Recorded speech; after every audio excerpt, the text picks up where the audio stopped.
Anten Orange fewndo lanci en 2008-2009 ko Sénégal hari serveur maɓɓe wonno hari si a nodday ko à partir du Sénégal pour vous dire si lagine wawali tenude coup on Sénégal no wawi ɓe ƴettande relais on. Mais en réalité il vous mente, c'est faux. ɓe ƴetti fo ɓe watti e hoore Orange. Anditen non ɓe ɓeydinino ay Orange tarif de communication jiɗin parce que hande ɗo ka tawi ɗo min jiɗin ala ɓe rapportande ko ka sengo pétrole e ka sengo télécommunication ɓe woni on e hamude. ɗum ɗo fuu ko si ɗum ɗo waɗi ñallal kala wonɗo ka Sonap wonɓe ka carburant ɓen ɓe inni hande ɗo si recette waɗi mbuuɗi ɗin woyi kadi naɓete kaka banque centrale. Hande ɗo mbuuɗi ɗin si recette waɗi koye ɗi naɓe direct ka banque ji ko ɗum banque ji ɗi woni e gollitirde. senirde ala accude mbuɗɗin ɗi naata hay e caisse parce que ko ɗum ɗo woni ɓe tourné kono men yon e yettorade ɗum ɗo fof ko yon andu hande ɗo ko non population o woni e wadde leydi ndi tourna particulièrement onon jogiiɓe camion je wonɓe e circulde ko si on soodi hande ɗo carburant ka tawata en réalité carburant on no duwano yeyede entre 6000 et 8000 CNRD on différence mo ɓe woni heɓude ɗon entre 6000 et 4000 francs on marge maɓɓe ɗon kon ɗon ɓe woni hendade litre mo sooduɗo wo CNRD en plus taxe ji ɗi ɓe mari ɗin ton hiɓe heɓude kañum kadi on marge bénéficiaire mo ɓe jogui ɗo mo entre 4000 à 6000 francs ko ɗum ɗo CNRD woni e ɓokkitorde hande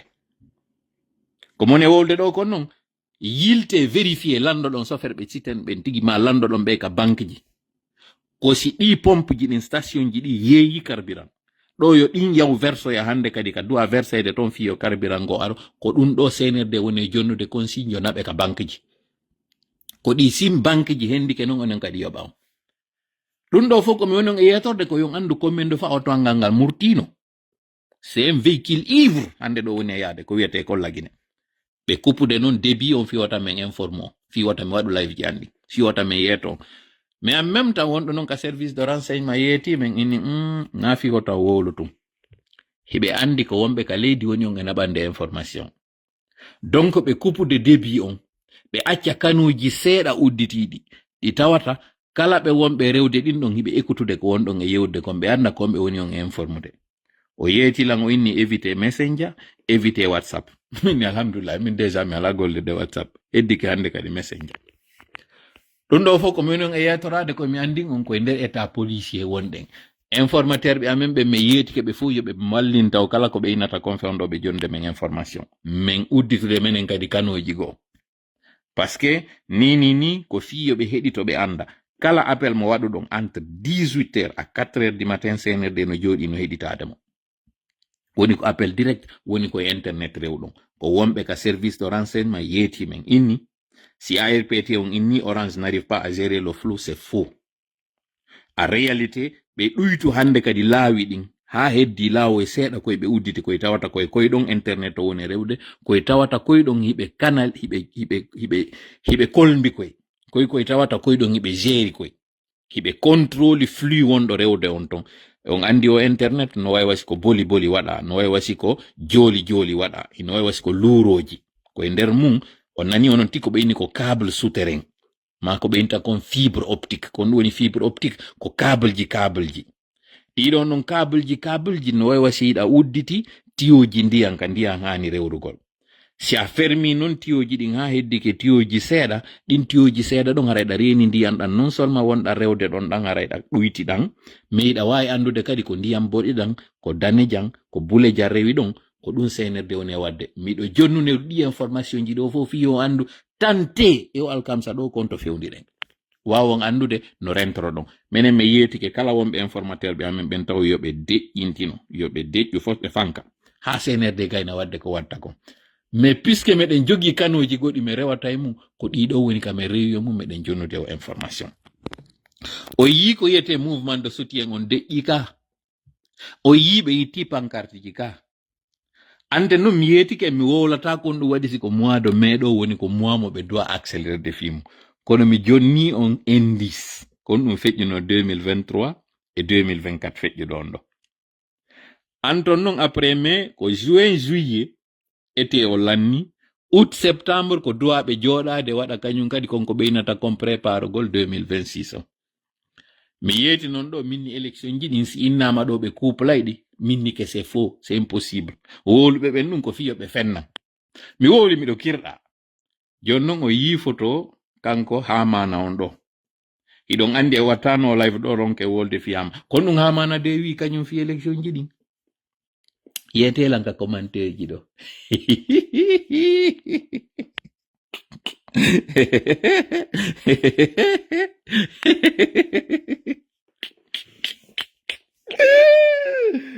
Uy.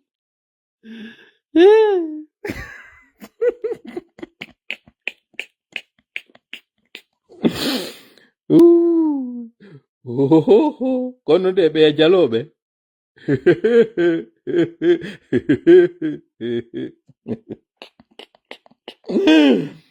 senerde kaka wonɗon suuɗade ɗon ko ɗon min jooɗi ko ɗon min jooɗi ɗon fanke bude habbi ko tuma adduɗon min inna waɗɗinire ɗo jawlum kum ƴettire kunda jonno woɓɓe ara ɗo inna kono konno ɓe woni okkitirde ɗe otoje mi yeti noon ke on ɗe otoje konno ɗe wona e waɗirede ko opérateur économique ɓe wonɓe ɗaɓɓude faveur ji juuɗe maɓɓe wona ɓiƴede ɗe otoje go'o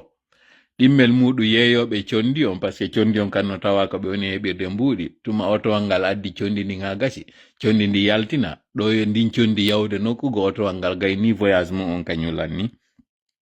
emin humpitike kañum kadi ɓe waɗno e moment donné troc wo ko mine contre équipement o yiide blendeje ɗe ɓe addunoɓe werti kaɗuma ɗo kaɗuma honno ka esplanade palais du peuple awa ɗen otoje addanoɗe ɗen blendeji addanoɗe werta ɗon ɓay ɓe yehi Dubai ɓe yawno ɓe waɗoy ton kañum kadi mine contre équipement awa ɗe 4x4 je ɗe wonɗon e yiide ɗo kañum kadi no tawa e majje ɗen ɗe ɓe jonna donc na sabu mbuuɗi de senirde woni e waɗirde ɗum ɗo ko enen ɓe ñawli ko mbuuɗi men ɓe woni e ƴettude ɓe okkitira ɗo ko ɗen otoje duwanoɗe yawde e ɗi minji e otoje duwanoɗe waɗede équipement fi kañum sooriɓe ɓen e gendarme ɓen mi waɗoyno live e samedi mi fewta kañum sooriɓe mi andina ɓe ko pick-up je maɓɓe ɗe ɓe addanano wona ƴettede ɗo okkitiri e yimɓe woni rewɓe woni influenceur ɓe woni almamiɓe ko otoje duwanoɗe sécurijude site minierji ɗin ko ɗum senerde woni e ƴettude ɗo okkitira ɗi information ji ɗo fof min hendi kadi petit à petit senerde bon aren non joni e koko ɓe woni wiide ɗo événement on janngo e faɗɗi janngo ko kamɓe tigi desidi toon woɓe wadde report ko repli stratégique ɓe woni e waɗirde ba kaɓe humpitike wondema e ñoññinanike ba ko woni wo e mum ko woni wo e mum ande CNRD ko woni e wiide ɗo aki ko konko tawata professeur Alpha Condé hari négocié ha hendeke ko ɗum CNRD yeetelan ɗo on projet goto mo CNRD initié dibi 2021 mo tawata innete ko initiative maɓɓe gibi ka fuɗɗode ha kalannode iyanna pas donc on film ɓe woni e wiide ɓe projet tay janngo ɗo c'est du pur montage c'est de la manipulation c'est purement du chantage ɓe woni e wadde guinéenɓe ɓe hersata non si le CNRD a un acquis aujourd'hui à montrer c'est celui d'avoir érigé la corruption en règle c'est ça l'acquis du CNRD. C'est celui d'avoir fait la promotion des médiocres. C'est ça l'acquis du CNRD. L'acquis du CNRD, c'est finalement que la corruption se fasse à ciel ouvert. C'est ça l'acquis du CNRD. L'acquis du CNRD, c'est le fait d'avoir été à la base du retrait de permis d'exploitation de certains miniers. C'est ça l'acquis du CNRD. Plutôt que de créer des champions, voilà ce que le CNRD est en train de créer. Les acquis du CNRD, n'oublions pas que la liberté de l'expression, la liberté de la presse a été chèrement acquise. Au temps de militaires, c'était le général Lansana Conté. Des civils avaient fait la pression jusqu'à ce qu'il y ait eu des radios privées. Citons la Nostalgie, Familia, Liberté. Voilà des médias à l'époque qui avaient été obtenus au forceps. Et là, plus de 15 ans après, parce que là, c'était aux alentours de 2003, 2004, 2005, 2006, 2007. Les négociations se sont faites depuis 2004 jusqu'en 2007. Feu Hadjara Biatou, Feu Ibrahima comment s'appelle Ibrahima Traoré, ou comment il s'appelle, Ibrahima, faites-moi dans les commentaires comment il s'appelait, ce syndicaliste. Ibrahima, j'ai oublié son nom de famille. En tout cas, Hadjarabia Toussera et Ibrahima. C'était ces syndicalistes à l'époque qui s'étaient levés vent debout jusqu'à obtenir de ce régime qui était civil, mais dirigé par un ancien militaire, un général de surcroît. C'était à l'époque que la Guinée avait obtenu cette liberté de l'expression. Ibrahima Fofana, merci beaucoup, Petit Barry. Mais en 2024, plus de 20 ans après, presque 30 ans après, c'est encore sous le régime d'un autre militaire qui se dit général, jeune de surcroît, qui a fait l'Occident, qui a fait une formation militaire occidentale, au moment où on dit qu'il y a eu le 5e pouvoir, donc l'Internet, les réseaux sociaux. C'est en ce moment qu'un régime illégal, illégitime, putschiste décide de retirer des licences d'exploitation de ces radios. Vous pouvez comprendre ça. Voilà un acquis du CNRD. Voilà les acquis du CNRD. Si le CNRD était objectif, si le CNRD était sincère envers la population, voilà ce que le CNRD devait projeter. Et si les médias occidentaux étaient objectifs, n'étaient pas des médias partisans, voilà ce que le CNRD devait montrer. Malheureusement, le CNRD va sortir des tiroirs des projets qui avaient été négociés et dont le financement avait été bouclé et obtenu par l'ancien régime, celui du professeur Alpha Condé,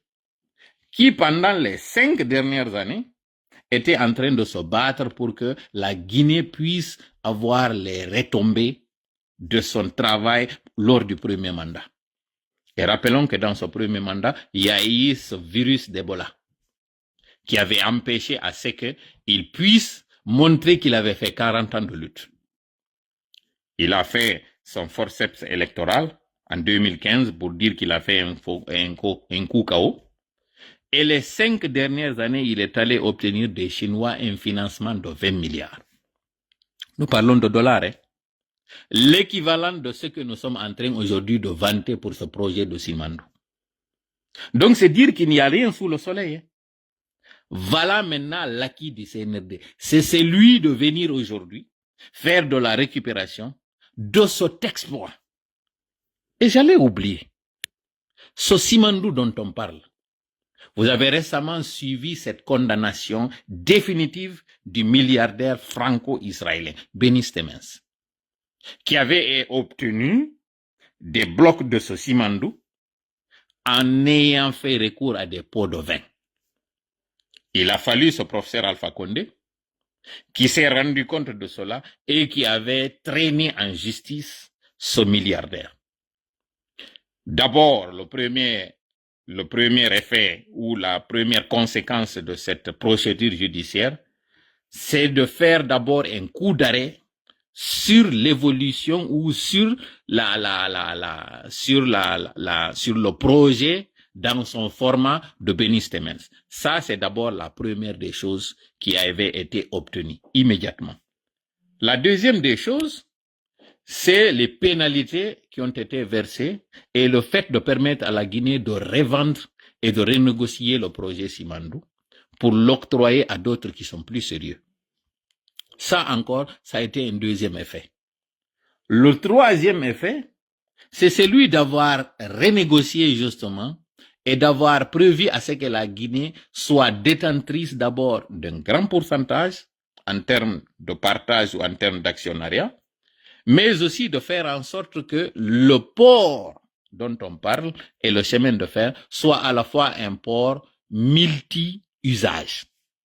C'est-à-dire que si aujourd'hui ils sont en train de vanter le fait que les tracés ou bien les chemins de fer soient à usage soit à multi-usage, c'est-à-dire marchandises, passagers et minéraliers, il en était de même pour le port. Le port en eau profonde devait être à la fois un port pour accueillir des marchandises, donc faire en sorte que des pays continentaux puissent utiliser ces ports, y compris d'autres pays qui ne sont pas continentaux, mais qui n'ont pas une grande capacité d'accueil de certains types de bateaux, mais aussi faire en sorte que ce port soit un port minéralier.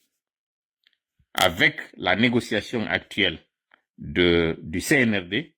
ce projet de port a été annulé. Donc, c'est dire que le CNRD ne nous a pas fait un avantage ni une progression. Il n'y a pas eu de révolution. C'est une régression. Et pendant ce temps, le CNRD se permet de dire qu'ils ont qu'ils méritent d'avoir un mandat, que Mamadi est en train de travailler. Faux. Mamadi n'est pas en train de travailler. La preuve en est que regardez aujourd'hui la situation économique du pays. Là, nous ne parlons pas des régressions politiques. Nous ne parlons pas du plan social. Les gens végètent. C'est la misère totale. Et on prend les équipements qui avaient été obtenus aussi en faisant de l'échange, signature de mines contre équipements. On prend ces véhicules 4x4 qui étaient destinés aux forces de l'ordre pour maintenir la sécurité du pays et aux forces de l'ordre pour la sécurité des frontières, aux forces de l'ordre au niveau des zones minières. Ce sont ces véhicules aujourd'hui qu'on est en train de prendre et distribuer à des civils. Là, nous nous adressons à l'armée. Nous nous adressons aux forces de défense et de sécurité pour leur dire qu'en plus d'avoir détruit la structure de l'armée, Mamadi est en train aussi de dépouiller l'armée de ses équipements. Vous avez vu récemment un militaire qui a été pris en flagrant délit de vol. Un militaire qui devait être respecté. Des militaires qui doivent avoir des équipements. Si au temps du général Lansana Conté, la gendarmerie et la police se faisaient s'entre-déchirer parce que on disait que des équipements qui étaient destinés à la gendarmerie étaient finalement orientés à la police, une police à l'époque qui était une police favorable au narcotrafic. Et là, je ne vais pas m'étaler beaucoup sur ce qui s'était passé au niveau de la CNIS de Koléa. Je ne vais pas parler de ça au niveau de Cameroun. Vous vous rappelez tous de cette vidéo de Claude Coplan, PV, qui était venu pour en fait mettre au respect ces policiers qui étaient de mèche avec les narcotrafiquants. À l'époque, la gendarmerie se plaignait que des véhicules qui leur étaient destinés étaient finalement détournés pour la police. Une police qui était une police narcotrafiquante. Aujourd'hui, ce n'est pas la police qui prive la gendarmerie, c'est les forces de défense et de sécurité au niveau au niveau du groupement des forces spéciales, donc Mamadi Doumbouya, qui privent toute l'armée, les militaires, les paramilitaires et même les policiers d'équipement. Ces véhicules 4x4 que vous voyez là, les Hilux, c'est un fruit de signature de contrat mine contre équipement. Ils vous ont doté de blindés qui ne sont pas des blindés, purement des blindés. C'est des blindés de forme qui ne sont pas très bien équipés comme ça devait être le cas en termes de normes de sécurité. Ce ne sont pas des vrais blindés. Et l'intérieur, nada. Que dalle. Et là, pire, on prend ces véhicules, on les distribue aujourd'hui sous forme de pots de vin. Vous devez vous lever pour réclamer ces véhicules. Parce que non seulement c'est des véhicules qui sont pris en votre nom, c'est des véhicules qui devaient vous renforcer en termes de mobilité, c'est des véhicules qui devaient vous renforcer en termes d'équipement. La sécurisation de la frontière, les coupeurs de route. Vous voyez aujourd'hui, vous les militaires, vous les gendarmes, la brigade mobile, vous voyez un malfaiteur venir mettre au respect tout un quartier. Vous n'êtes pas équipé. Lorsqu'il y a eu l'incendie du dépôt, il n'y avait pas suffisamment de citernes pour aller faire face à ça. Tout ceci, Mamadi aurait dû faire la négociation de ces mines contre équipement, doter la Guinée de citernes pour la protection civile, doter la Guinée d'ambulances pour les hôpitaux, doter la Guinée de suffisamment de véhicules pour traquer ces coupeurs de route. Malheureusement, non. En pleine capitale, il y a des kidnappings en pleine capitale. Des enfants disparaissent, on retrouve leurs corps. Voilà les acquis du CNRD, voilà les acquis de Mamadi Doumbouya. Et on nous tympanise, on nous dit que demain il devait y avoir une projection de film. Vous deviez avoir honte.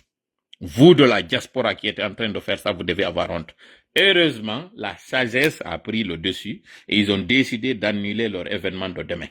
Mi arta e pulal. Des otoje de wondon e yide do. Sandanke live meɗen on heɓi 49 minutes. Imme daro ɗon. Dadito ɗon.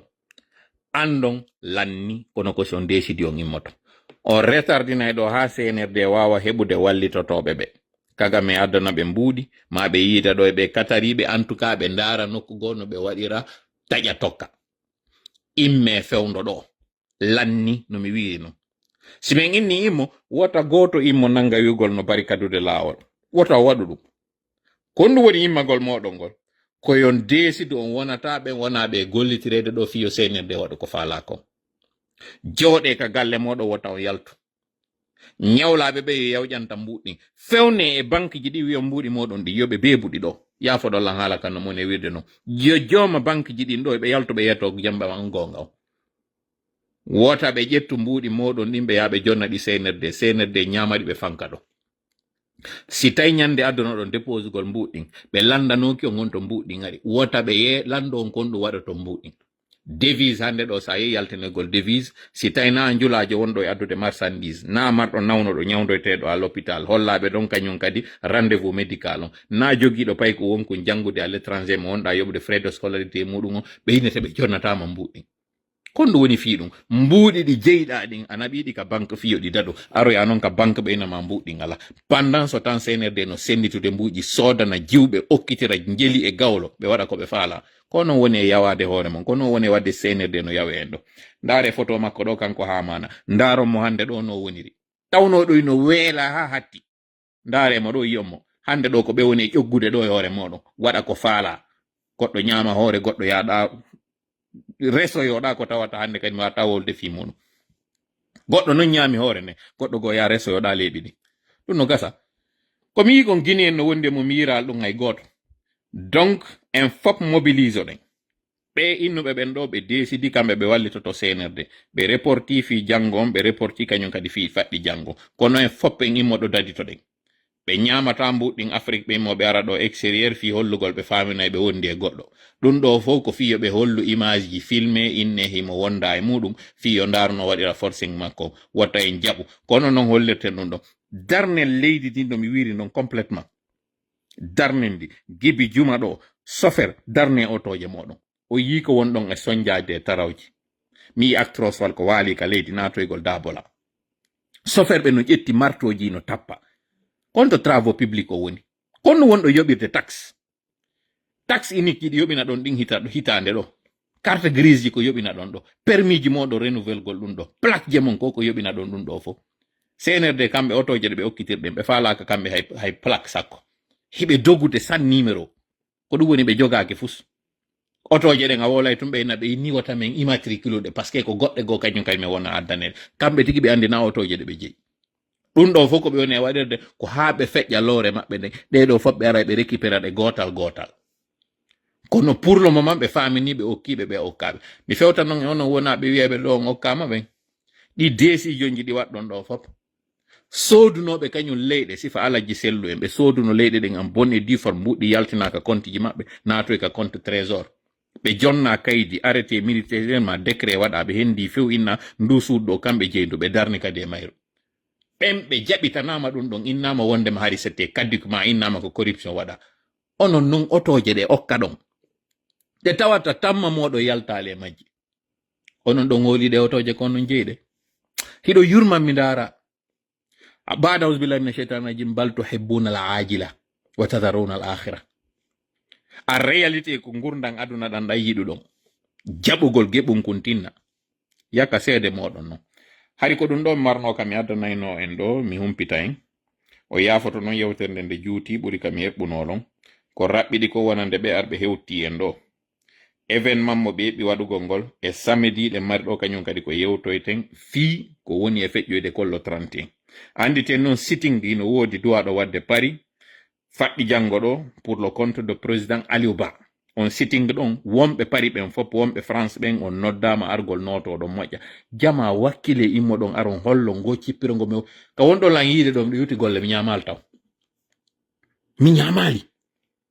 ko mami ara mi yewda e moɗon ɗo yon walade humpita on andina on ko ɗum fewndi jon non onon hiɗon jooɗi e ndi leydi ndi tawata on yaltata nangue ɗon manifestation goɗɗo waɗata on ndi leydi ndi tawata fewn ɗo ko yaltuɗo wo ɓuri on moƴƴande cuuɗɗin fuɗɗike wulude so yalti bronze ɗon seeɗa wakkile e asewe si ɓe inniɓe laatino e o par ce que ko janngo wiɓe reporti e faɗɗi janngo mais si yawo ha tawata ko stratégie ɓe waɗi sikoye parque ɓe yehi aren tawen ɓe ɗon ukke yiite konko ɓe woni e wadde ɗon nden ñande ka parque hollen ɓe ɗum wata gasude en piyata e goto en barminta e goto kono ka leyɗi porto ɗo eɗan mari possibilité si goɗɗo hay landike manifestation ɗan mari possibilité waɗugol contre manifestation pour un certain nombre de temps ɗum ɗo landaki a yaha heɓo permis fi muɗum landaki fes donc wota wulu fes goɗɗo wata arde nangaw imme daro ɗon hollon komi woni e wadde kon hiɗo weltori ko wonɗon e wadde kon onon kaɗɗon tawdi ene e pulal ɓe wiyata si goɗɗo no yirgandema ɓawo gon an kadi yirgu rendu Allah waɗani en ɗum ɗo fop jiiɓi haajuji maɓɓe senirde kaɓe mimminorno woyɓe kalade ngal ɓe ukki wo ko ñuuƴi ene onon o wata imade no lannito ɗon hande kadi ko heddi kon o wata imade hollen Allah wondema en welti e weltanike mon yettima ko tawi ko ɗi bandiji ɗo e hoore ko ɓe woni gollirde sanamum kon fof e hoore ko ɓe woni wadde jalan on kon fof e hoore ko ɓe woni ɗanninde yimɓe kon fof e hoore ko ɓe woni warde ɓerɗe moɗon ɗen fof Allah no wadde ɗum ɗo fof hollugol on mi tori kala woni ballo meɗen allahuma amin mi hawrindi en sawabu allahuma amin allahuma salli ala sayyidina wa sallim wassalamu aleykum warahmatullahi wabarakatuh mi andintinayi événement on janngo woni annulé événement on faɗɗi janngo woni annulé CNRD ko heɓɓuno ko yawgo waɗa projection dans une salle ɓe inna hino ko akkiji CNRD ɗin en wowliɗo noon kon ɗum woni akkiji ɗin CNRD aru jiiɓi fus ɓe waɗali ko woni kesum ono wonɓe wiide ɓe himo gollude fus o gollali lande noon ha gasa 2021 gibi ɓe ari ɗo ko honɗum woni on projet mo tawata ko CNRD woni ko inisimo ɗi laawi ɗi wonɗo yiide ɗo fop hari professeur Alpha Condé président Alpha Condé hay boucli ɗiɗo fof si coup d'état waɗi hoore makko donc rien au contraire simandu mo ɓe woni e mantorde ɗo ko kañum président Alpha Condé yawno récupére mo juuɗe Béni Staymen renégocie waɗi tawa hara port duwaɗo waɗede benti on ko port mo tawata ko multi usage semaine de fer mo ɓe woni e mantorde ɗo ko semaine de fer mo tawata na CNRD darne mo dey ko Rio Tinto sim fer waɗi mo no woniri noon kañum kadi aéroport Beyla on ɗo ko ɓe waɗiri ɗum ɗon ko fi avion je maɓɓe no tippora ɗon personnel maɓɓe on hewta seede on ndaare laɓe ɗo ko ɓe innuno ɗon ɓe golla ndaare laɓe no fewndori ɗon ɓe wawali wadde fus anton noon ɓe réquisitionne 500 millions de dollars en 2023 2024 ɗo mo tawata ino duwano tawede e gollirgol ɗum ɗo waɗoɓe préfinancement ɓen ɓe wawali hettude mbuuɗi maɓɓe ɓen hino kali hande ɗo kaba guitére hanunoɓe ƴantudeɓe ɓen ko retirugol permis ji maɓɓe hulɓinaɓe fiyota ɓe memmino compagnie ji tawɗi ɗi waɗi préfinancement si ɓeɗo fof yalti yeetike on combien de fois mbuuɗi maɓɓe ɗin hino bloca ɓe alaka yoɓede alors que non inano ko préfinancement on haɓɓa e hoore konto noon ɓe ittata ɓe ala hay ko woni kon obligation ɓe ala wawde wadde ɓe inni mo defaali ñaami defata yeeya assalamu aleykum